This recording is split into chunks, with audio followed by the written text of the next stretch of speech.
Assalamualaikum warahmatullahi wabarakatuh. Selamat berjumpa lagi dengan Ustazah. Masih ingat kan dengan Ustazah siapa? Eh, Hari ini semangat semua ya.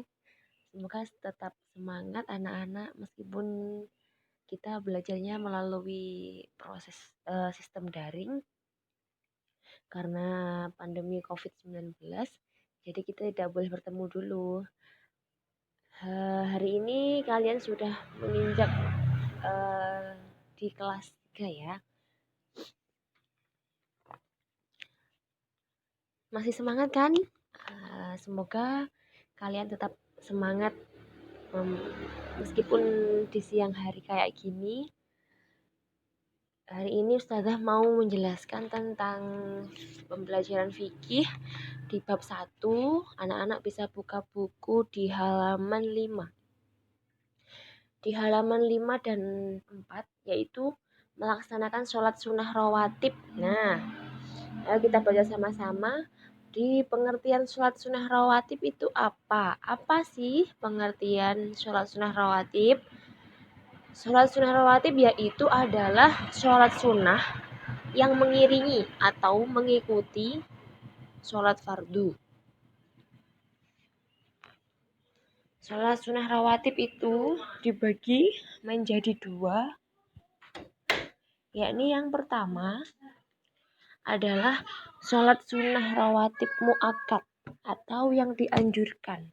Nah, yang kedua yaitu sholat sunnah ghairu mu'akkad atau anjurannya itu biasa saja atau tidak terlalu dianjurkan seperti sholat sunnah rawatib yang mu'akkad. Nah, kemudian sholat sunnah rawatib itu bisa dikerjakan sebelum atau sesudah sholat fardu. Ada yang dikerjakan sebelum sholat fardu dan ada yang dikerjakan setelah sholat fardu. Nah, sekarang yang dikerjakan sebelum sholat fardu itu namanya sholat sunnah rawatib qobliyah. Nah, qobliyah itu bahasa Arab. Kemudian yang artinya sebelum. Adapun yang dikerjakan sesudah sholat fardu itu disebut sholat sunnah rawatib ba'diyah. Nah, ba'diyah sendiri itu juga berasal dari bahasa Arab yang mempunyai arti sesudah.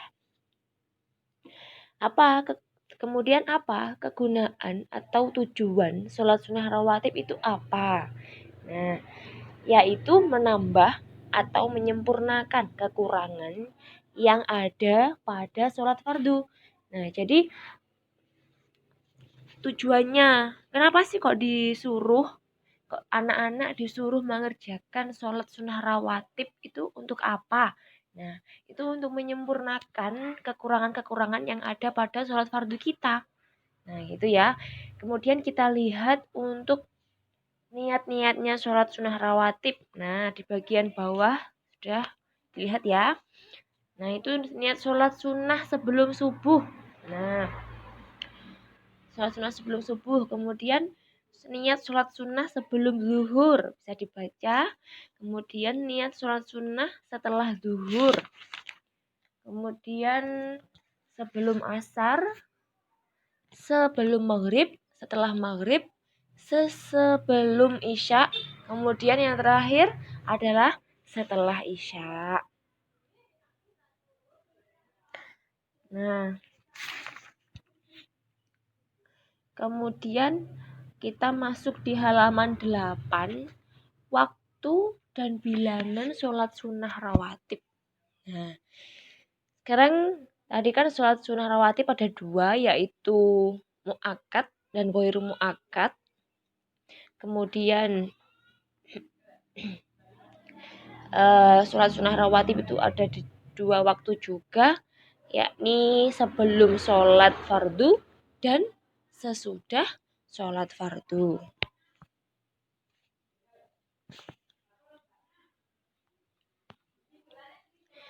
Kemudian bisa dilihat di halaman 8 yang bawah, itu ada jumlah rakaat sholat sunnah rawatib menurut Imam Syafi'i. Yang pertama itu ada 2 rakaat qobliyah subuh. Nah, ingat ya, kalau subuh itu tidak ada ba'diyah. Artinya setelah sholat subuh itu tidak ada sholat sunnah rawatib, hanya sebelum sholat fardu aja. 2 rakaat sebelum sholat subuh itu punya pahala besar. Barang siapa yang melakukan sholat sunnah rawatib qobliyah sebelum subuh, itu sama saja kita membangun rumah di surga. Nah, pahalanya sholat sunnah rawatib qobliyah sebelum subuh itu lebih besar daripada dunia dan seisinya. Kemudian yang B ada 4 rakaat qobliyah zuhur. Nah, kemudian ada 2 rakaat ba'diyah zuhur. Kalau zuhur itu ada qobliyah, ada ba'diyah. Kemudian kalau yang D 4 rakaat qobliyah asar. Nah, kalau asar juga tidak ada ba'diyah, sama dengan zuhur. Kemudian yang E ada 2 rakaat ba'diyah maghrib. 2 rakaat ba'diyah maghrib. Kemudian kalau maghrib itu tidak ada qobliyah, tidak ada sebelum sholat maghrib itu tidak boleh melakukan sholat sunnah rawatib, karena di waktu pergantiannya dari sore ke malam atau surub, waktu surub itu tidak boleh melakukan sholat. Kemudian yang terakhir itu 2 rakaat ba'diyah isya. Nah, ba'diyah isya berarti hanya dilakukan setelah isya. Ini untuk jumlah sholat sunnah rawatib yang mu'akad. Nah, yang dianjurkan ada 16 rakaat yang terdiri dari tadi yang Ustazah sebutkan ya anak-anak. Kemudian yang kedua yakni sholat sunnah rawatib ghairu mu'akad. Nah, ini yang tidak dianjurkan, hanya biasa saja. Karena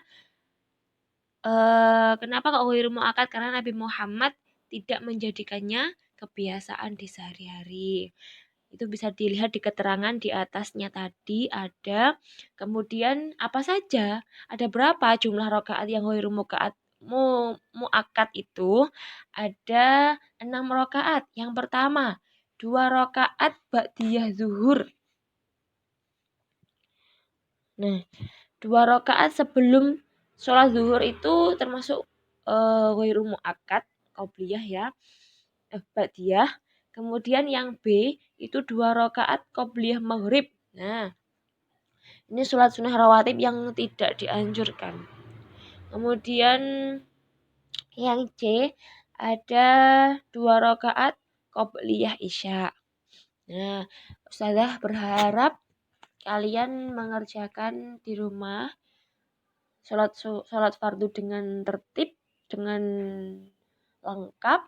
Kemudian juga ditambahi dengan sholat sunnah rawatib tadi yang kita bahas bersama-sama. Untuk pembelajaran hari ini,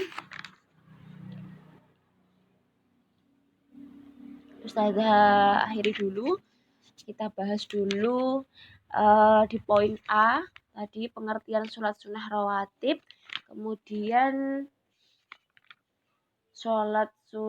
waktu dan bilangan sholat sunnah rawatib.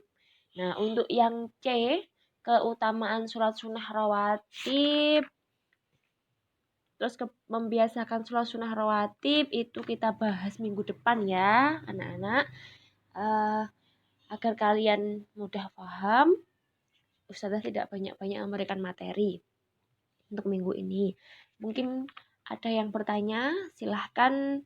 Yang bertanya bisa japri, chat pribadi ke Ustazah lewat WA yang sudah di-share oleh guru kelas masing-masing. Nanti kita belajar bersama-sama. Jika Ustazah bisa, Ustazah jawab. Kalau belum bisa ya di pending dulu. Mungkin Sampai sini dulu untuk pembelajaran fikih di bab 1 di minggu pertama setelah liburan ini ya. Semoga kalian tetap semangat dan tidak malas belajar.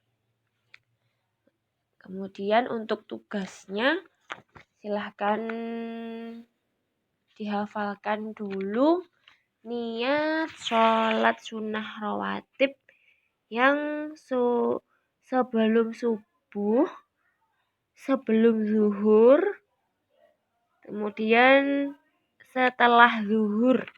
Nah, 3 dulu saja dihafalkan, dikirim lewat WhatsApp dengan VN saja, tidak usah video ya. Dengan sistem voice note, tidak usah dengan video. Ya, terima kasih sudah mendengarkan penjelasan Ustazah. Ustazah akhiri. Ustazah mohon maaf jika ada kesalahan kata. Wassalamualaikum warahmatullahi wabarakatuh.